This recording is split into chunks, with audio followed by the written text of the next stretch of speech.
We're doing a budget-friendly intake install today from the brand Kyostar, which is known to be like the eBay MST clone. Usually MST charges like $500 for their intake, but on eBay, the exact same thing pretty much was $220. And it comes with the turbo inlet pipe too. Like MST doesn't, it only comes with like just the intake itself. So that's a bonus. So we have here, we have the top of the intake. Here's the heat shield and like housing. It uses the factory OEM mounting points. I think this is the silicon turbo inlet right here. It's like got reinforced. I think it's like reinforced with some kind of like plastic in there maybe, I'm not sure. I think this is like the intake pipe itself. I think it's made out of aluminum with some type of like coating. And then we have the rubber, I don't even know what you call this, the rubber things and the hoses. Anyways, now we got a bag of bolts and I'm not really sure what this other thing is. I guess we'll find out. And here is the cone head. So on the B58, on all of them, the intake is on this side, but this specifically is a Gen 2 B58. And we have a silencer box right here. And we also have more silencing here on this inlet. And then I think below is where the turbo inlet is. And there's more silencing down there. We just can't see it. So we need to first take this off, which we need to take off this sensor. Then we need to loosen this hose clamp and take these two pieces apart. And then we should be able to drag this whole intake box out without needing to disassemble it. Okay, I don't even know how you take this off. I think you might have to pry this. Yeah, pry this little piece up. Oh, there we go. It was just stuck on there. So I have a microfiber. It's fine. So I'm gonna cover this to make sure there's no dust gets in it. And then let's just loosen this. Is that loose enough? I think this is the first time this has ever been taken off, so it's kind of like stuck on there. Okay, I need to move this down. There we go. And now I think we can just grab this whole thing off. Yeah, I think so. Sorry. Kind of difficult when I'm a very frail little young boy. Guys, make sure you're like eating a lot of protein, guys, and getting big, because I can't even take this off. Don't be like me, guys. Oh! Oh, ow, my head.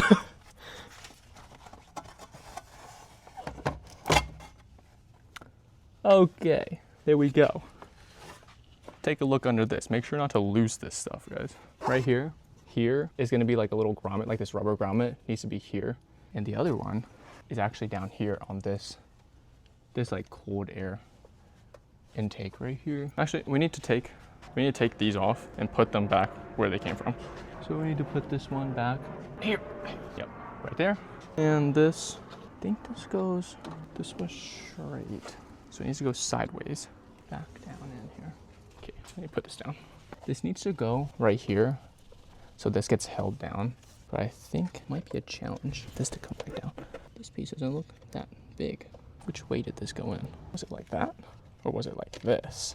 It was definitely like this. Oh yeah, it was definitely like that. And this is sitting under it, right?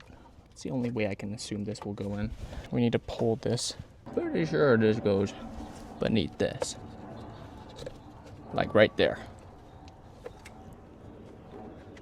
Yeah, there we go. See, it sits like that in that little hole because I was assuming that this ledge side goes on here, so that's right. And then this sits right there, and when the old intake sits right there, it holds this in place.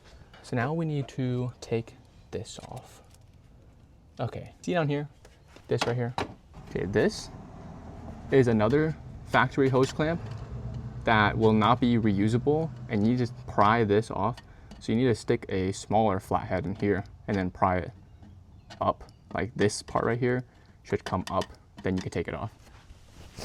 Okay, so after constantly like using a flathead and a screwdriver, I got this hose clamp off, so we should be able to pull this out. Let me just take this hose clamp off first so it doesn't drop down there and cause a problem later trying to fish it out. There it is. So you can see how when it sits, it's sat down like this, right? This little side goes down there.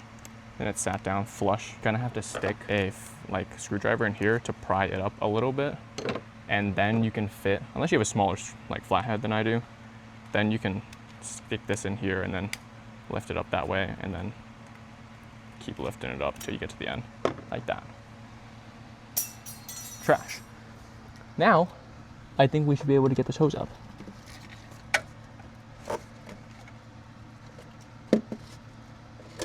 There we go.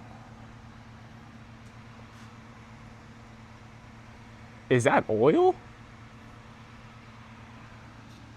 Uh-oh. Is this just lubricant or is this oil? Kind of looks like oil, but it's only at the end. Let me see.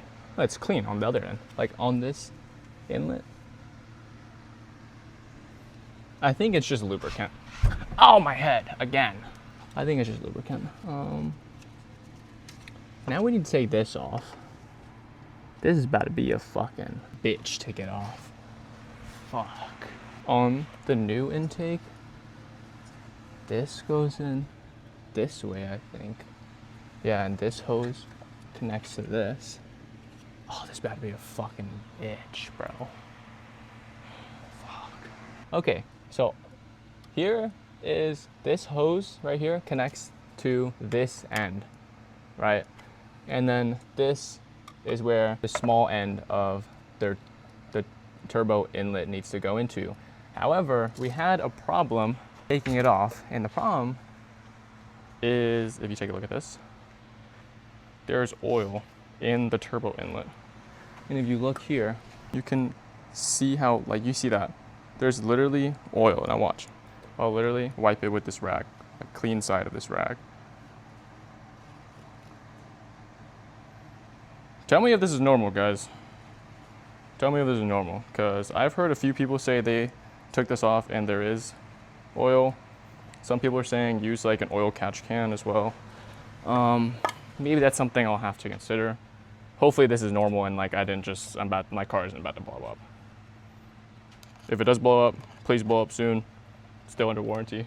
Okay, so we don't want to over tighten the clamp, but we want to make sure this doesn't fall off. So let's screw this on so that at least it's like holding on. I just do it with my hand. Okay. Heard this is the hard part, so we gotta stick this down in here over the existing hose. Wow, that is an interesting fit. Let me see. It's actually not that bad. However, wait, that's interesting. This, look how long this is, okay? Like this little nozzle needs to attach down here, but this thing is so long, so I thought we had to remove this too, but then where would this hose go? So this is right, but we might have to flex the tube a little. Like, that's fine. How the heck am I supposed to reach this? Now I need to take this whole thing off. And I dropped the freaking. Of course I had to fall in the hardest spot to reach. I think this needs to be here. It needs to be angled like here so that it actually is accessible. Okay, time skip. Literally finished the entire thing. Here it is. But I'm gonna explain exactly how to do this because this was not an easy job to do and record. So first, after we took this whole thing off, we need to talk about this. This is the turbo inlet pipe, and you can see all of these holes or reservoirs where it kind of traps air, right? I think it might also trap like condensed oil gases kind of, because you can see there is oil on this, but from internet research, people say it's normal, but an excessive amount is, kind of have to look into that. What the issue is when you're gonna take this off, you're gonna run into the fact that on this right here, there is a piece of metal. You're gonna have this piece of metal attached here, and you need to pull this up with a screwdriver. Once you get that pulled up, then you'll be able to take this off, but it's still connected by this hose that's gonna be attached onto here, right? It's gonna look something similar to this. The clamp for the hose is gonna look just like this. There's gonna be this little bracket on one side and another bracket on the other side. You need to push both of them and then pull out to get the hose off. And that is attached to this right here.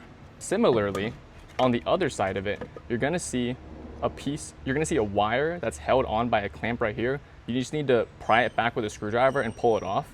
And then this will be hanging freely. Like the wire itself will be hanging freely because there is no clamp on the silicone turbo pipe.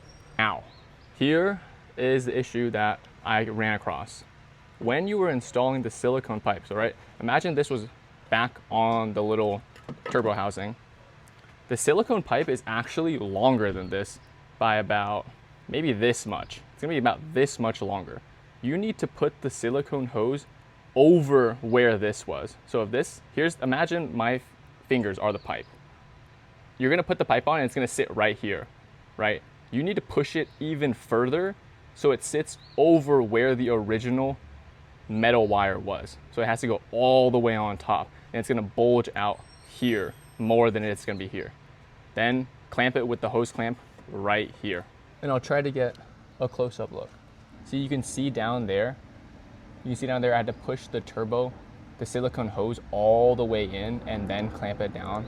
And then the second issue, once you finally put that silicone turbo inlet hose on, is you're gonna find that this hose right here that you need to put it into has very little slack. That hose is not very long, and you will need to put the hose, this hose right there, attached onto the turbo inlet pipe before you fully seat the silicone this way. So push it slightly on, then flex the silicone pipe, attach the hose. Then what I did is I stuck my whole fist into this silicone turbo inlet and then push the whole thing over there and then hose clamp it on. Make sure to hose clamp down right there and then put on the aluminum or whatever this is made of pipe onto here, hose clamp it down, then transfer your MAF airflow sensor from the old intake onto this. This is using T20s. This is using a 10 mil. And then this, I'm not sure, maybe like 15 mil. Can't remember. Then put on the intake. Jesus. Am I even getting it right? Let me make sure this is even right. It is the T20. Let me go get a T20. I should probably have like, wait, it's not even T20, bro. Am I retarded? It's like one of these bits. I think it's a size 3. Yeah, it's a size 3 bit. I was like, why is this not even going on? Let me take this off first. Yeah, seat it down there. That one. Hopefully they gave me extra like nuts and bolts and I actually didn't need that. So I was supposed to use all that, then something's missing. But I think it's just extra. It's not going anywhere. All right, let's hear what it sounds like. Oh yeah, the lid, the cap. You said the lid. The lid. The lid. The lid. The lid. The lid. The lid.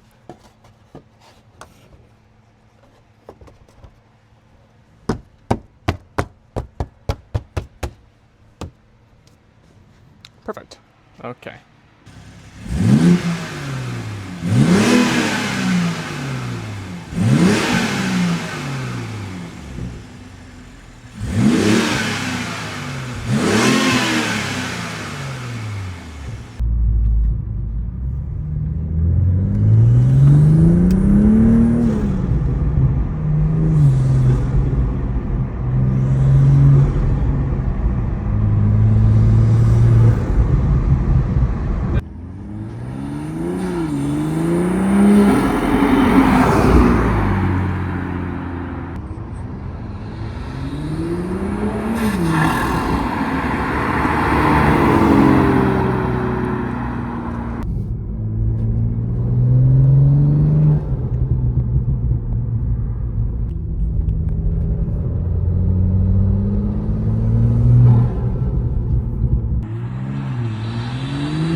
All right, so it's clearly been a few hours since I did the install and I've done quite a lot of pulls. So let's take a look about how this held up.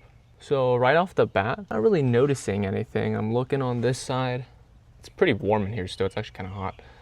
This rubber grommet is still good. If we take a look down here, I'm not really seeing anything coming off. Let me grab a flashlight. Okay, I had to grab a flashlight because it's actually pretty dark out here. Can't really see anything. I'm taking a look and I don't really see a whole lot. Like this inlet pipe does seem a little flexed Not sure if you can see it on video, but let me see if I can get this angle right. It does look pretty flexed upwards. Not sure if that's really restricting any airflow or not. Sensor still looks good down there. The hose still looks fully seated on there, so I don't see a problem with that. So yeah, after abusing this for, you know, maybe at least like 30 minutes in Sport Plus and Sport, every single mode possible, still looks really good. Hoses are holding up, clamped down pretty tight. Everything's good. So there you guys have it. This is how the Kyostar budget intake performs. Pretty much an MST clone.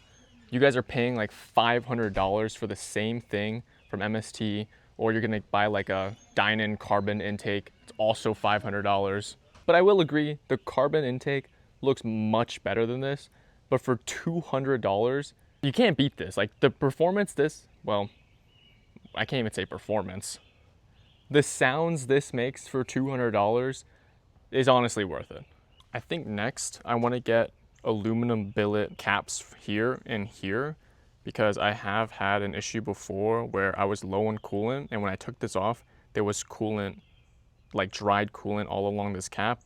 Problem hasn't come back, but I don't want it to come back, so, and I know these go bad pretty often, so I might as well just buy an aluminum one. So yeah, that's the end of this video. I have some other kind of budget ideas that I want to do, but I'm not sure when I'm going to do it yet. And they're like kind of budget, kind of not really, but like in comparison to buying like a legitimate one or, you know, a branded one, it is technically budget. But we'll see when I do it. So please like and subscribe.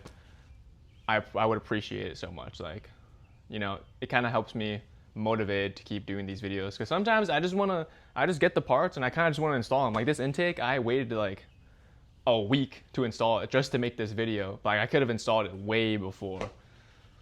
So yeah, peace.